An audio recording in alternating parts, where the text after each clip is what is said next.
Okay, in this one I want to briefly go over American Fable. What kind of story do you want? A really scary story. But make sure it has a happy ending, okay?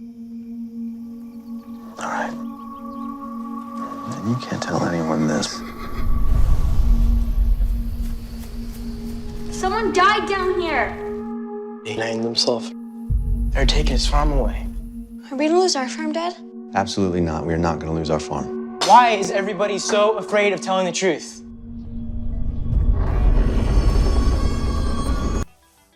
This is a story that, honestly, I thought was going to be more mythological. Like, they sort of like, the trailer ninja got me with this one. Because they have some cutscenes where there's like kind of a mythological figure that you see in the field on a horse. And so I was like, it's going to be kind of Pan's Labyrinth-ish, right?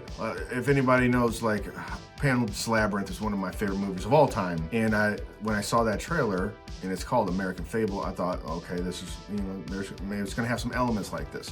And it was cool. I have to say that it was a good movie. It's about a little girl who finds that her dad did something he shouldn't have done, that puts everybody in a very odd position. I guess that's why it's called an American Fable, because fables are normally like some sort of odd moral position you get stuck in, and then you got to make a decision. And either way, it's going to have some consequences, but you have to do the right thing. It was good. I would recommend it. I have to say I would recommend it. They ended it well. It's a big thing for me that I think they ended it decently. It's not like I can't give it like I might even have to give this movie, I liked it, but like, I'm gonna go ahead and give it the I recommend. So I was kind of struggling to see, like, if you're just here to find out like if I recommend it or not, I would have to say I recommend it. Now I'm about to drop some spoilers, okay? The movie has to do with a little girl. Her dad gets involved with another person. They come up with some cockamamie scheme to kidnap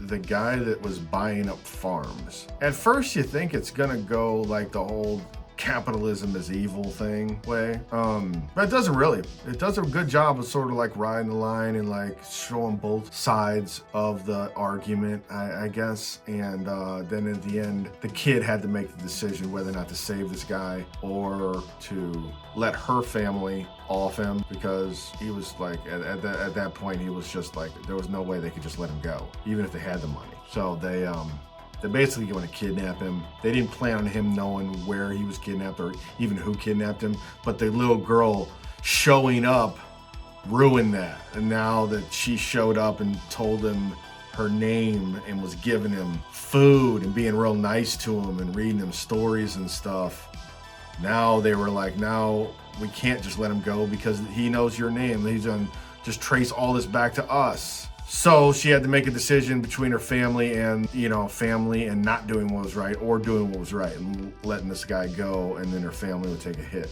She had a brother that was the brother from hell. That was basically the story. Again, I thought it was a decent watch. I thought it was interesting. Acting was good. Of course, filmography was good. If that sounds like something you'd want to watch. And that's it. That's all I got for that one. Thanks. I mean, it's all right. Like, overrated as fuck, in my opinion. I mean, and you know what though? That's typically how the bullshit goes. You feel me?